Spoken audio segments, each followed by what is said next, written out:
श्री स्वामी समर्थ. स्वागत आहे तुमचे आपल्या स्वामी शक्ती या चॅनलवरती. बघा, आपल्यापैकी प्रत्येक व्यक्तीला वाटत असतं मी श्रीमंत असावं, माझ्याकडे पैसा असावा, माझ्या घरातील प्रत्येक व्यक्तीचा खिसा हा कायम पैशांनी भरून राहावा. श्रीमंत होण्यासाठी आपण खूप मेहनत घेतो, कष्ट करतो, सगळं करतो. पण बघा, जर तुम्हाला पैसा हवा असेल, तुमच्याकडे पैसा टिकवायचा असेल, तुम्हाला लक्ष्मी हवी असेल, तर फक्त मेहनत करून चालत नाही, तर त्या मेहनतीला नशिबाची साथ असणं पण खूप महत्त्वाचं आहे. तुम्ही तुमच्या नात्यात जवळ किंवा शेजारी पाजारी अशीही काही लोक बघितली असतील की ज्यांच्याकडे करोडो रुपये येऊन गेले, पण परिस्थिती सुधारली नाही. खूप पैसा येऊन गेला पण आहेत तसेच. लक्षात ठेवा, नशीब, आपलं जे नशीब आहे हे नशीब आपल्याला साथ देणं खूप महत्त्वाचं आहे. कष्टाने मेहनतीने आपण पैसा कमावतो, पण तो पैसा टिकणं किंवा तो जो पैसा म्हणजे जी लक्ष्मी आहे, ही लक्ष्मी आपल्याकडे कायम स्वरूपाने तशीच राहणं हे आपल्या नशिबात असणं खूप महत्त्वाचं आहे. आज या व्हिडिओमध्ये मी तुम्हाला अत्यंत महत्त्व असा एक उपाय सांगणार आहे. या उपायाने तुमच्या घरात असणारं, तुमच्या आयुष्यात असणारं जे काही दारिद्र्य आहे, जी काही गरिबी आहे, ही पूर्णतः संपेल. सतत पैशांची असणारी चणचण कुठेतरी कमी होईल. सतत याच्याकडनं पैसे माग, त्याच्याकडनं पैसे माग, प्रत्येक गोष्टीमध्ये पैसाच नसणं, म्हणजे सतत उधारी, ह्या ज्या समस्या आहेत, खूप कर्ज, ह्या सगळ्या समस्या या एका उपायाने तुमच्या संपतील. सगळ्यात पहिली गोष्ट मी तुम्हाला सांगेल की ज्यांच्या घरामध्ये अजिबातच पैसा येत नाही, सतत पैशांची अडचण असते, त्या प्रत्येक व्यक्तीने शुक्रवारी देवघरामध्ये किंवा घराच्या उत्तर ईशान्य दिशेला एका वाटीमध्ये भीमसेनी कापूर जाळायचा. सकाळ किंवा संध्याकाळ लक्ष्मी प्राप्तीच्या वेळी, म्हणजे 6 ते 6:30 या वेळात भीमसेनी कापूर जाळायचा आणि कापरासोबत थोड्याशा लवंगा जाळायच्या.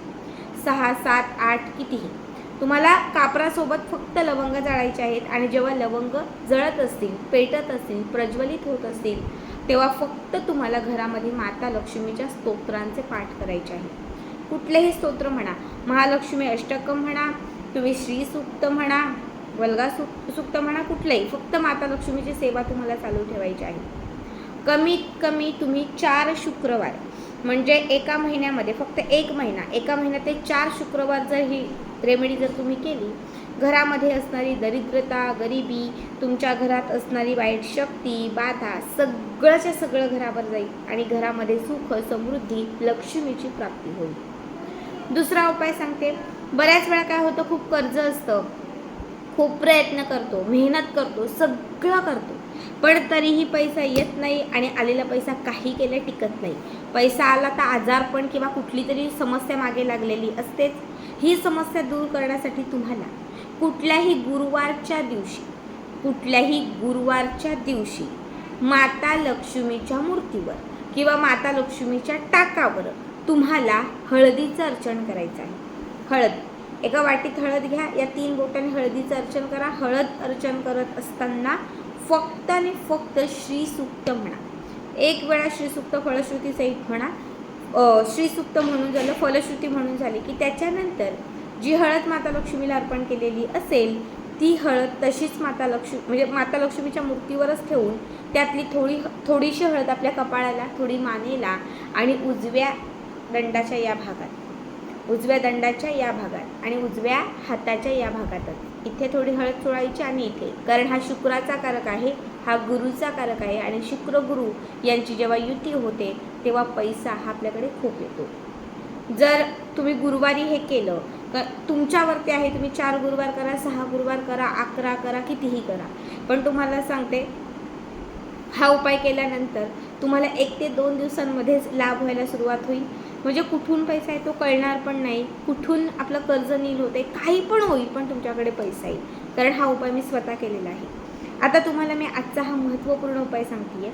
बघा, आपल्यापैकी 80% लोक असे आहेत की ज्यांच्या आयुष्यामध्ये पैशांच्या समस्या आहेत. खूप प्रयत्न करताय पण पैशांची समस्या दूर होत नाही आहे. हा एकच उपाय करा. आठवड्यातील कुठल्याही दिवशी एक नोट घ्या, 10ची, 50ची, 100ची, 500ची, कुठलीही नोट घ्या, 200ची घ्या, जी तुम्हाला शक्य ती नोट घ्या. नोट व्यवस्थित कोरी छान असावी आणि एक सिक्का घ्या.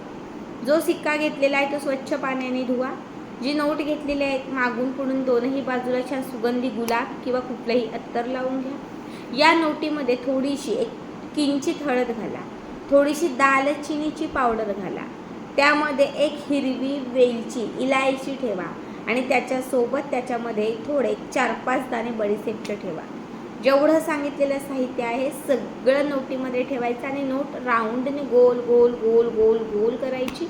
नोट व्यवस्थित गोल करून झाली. आता समजा ही नोट आहे, ही नोट या पद्धतीने अशी गोल गोल करून घ्यायची. नोट व्यवस्थित अशी गोल करून घेतली. आता इकडनं पण थोडंसं असं तुम्ही फोल्ड करू शकता, इकडनं पण थोडं फोल्ड करा. आता नोट गोल करून झाली की त्याच्यावरती जो सिक्का स्वच्छ पाण्याने धुवून घेतलेला आहे, 1 रुपयांचा, 5 रुपयांचा, 10 रुपयांचा, 2 रुपयांचा कुठला पण सिक्का चालेल, हा नोटीवर ठेवायचा. ठीक आहे. हा सिक्का नोटीवर ठेवल्यानंतर एक लाल पिवळा कलावा किंवा फक्त लाल धागा घेतला तरीही चालेल, पिवळा धागा घेतला तरीही चालेल. त्या धाग्याने आता हा सिक्का या नोटीवरती व्यवस्थित असा बांधायचा. शेवटी गाठ मारायची.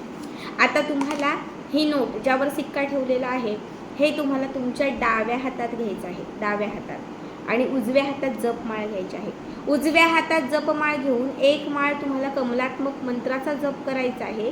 त्यानंतर तुम्हाला एक माळ माता लक्ष्मीचं जे बीज मंत्र आहे, ओम श्रीम ह्रीम क्लीम, ओम श्रीम ह्रीम क्लीम, ओम श्रीम ह्रीम क्लीम, या मंत्राचा जप करायचा आहे. बघा, एक माळ कमलात्मक मंत्र, एक माळ श्रीम ह्रीम या मंत्राचा जप, एक माळ तुम्हाला विष्णू गायत्री मंत्र करायचा आहे.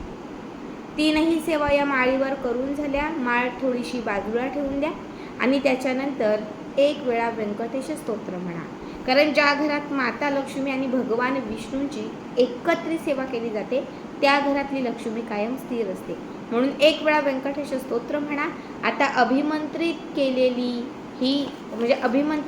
ही सिक्का आणि नोट जी आहे ही माता लक्ष्मीच्या समोर, जिथे माता लक्ष्मीची मूर्ती आहे तिथे माता लक्ष्मीच्या समोर तुमची धनाची जी काही समस्या अडचण असेल ती सांगून तिथे ठेवून द्या. त्या दिवशी संपूर्ण रात्रभर तुम्हाला तिथे देवघरातच हे ठेवायचं आहे आणि त्याच्या दुसऱ्या दिवसापासून त्या सिक्क्यावर आणि नोटीवरती तुम्हाला 21 दिवस कुंकू अर्चन करायचं आहे. 21 दिवस. जसं आपण श्रीयंत्रावरती कुंकू अर्चन करतो, नवरात्रीत कुंकू अर्चन करतो, असेल तसंच फक्त त्या सिक्क्यावर आणि नोटीवरती कुंकू अर्चन करायचं. सिक्का आणि नोट एखाद्या प्लेटमध्ये किंवा कागदाखाली ठेवलं तरीही चालेल, जेणेकरून त्याच्यावर जे कुंकू तुम्ही अर्चन कराल ते व्यवस्थित त्या प्लेटमध्ये किंवा त्याच्यामध्ये पडेल. आता 21 दिवसांमध्ये मासिक धर्म आले तर ते दिवस थोडेसे सोडा, बाकीचे कंटिन्यू करा. 21 दिवस तुमचे पूर्ण झाले की त्याच्यानंतर जो 21वा तुमचा दिवस असेल, बघा, जो शेवटचा तुमचा 21वा दिवस असेल, त्या 21व्या दिवशी कुंकू अर्चन केल्यानंतर त्यामध्ये साठलेलं कुंकू, ही नोट, सिक्का सगळं एका लाल कापडात किंवा कागदात बांधा आणि आपल्या घरातल्या तिजोरीत किंवा कपाटात ठेवा. या 21 दिवसानंतर तुमच्या आयुष्यात सोन्यासारखे चांगले दिवस येतील. कितीही दरिद्रता असेल, कितीही गरिबी पाहिली असेल ती कुठेतरी कमी झालेली असेल. जे काही सतत पैशांच्या समस्या अडचणी आहेत त्या दूर होतील. खूप पैसा येईल आणि सगळं चांगलं होईल. खूप साधे सोपे उपाय सांगितले, नक्की करा आणि आजचा व्हिडिओ कसा वाटला कमेंट करा.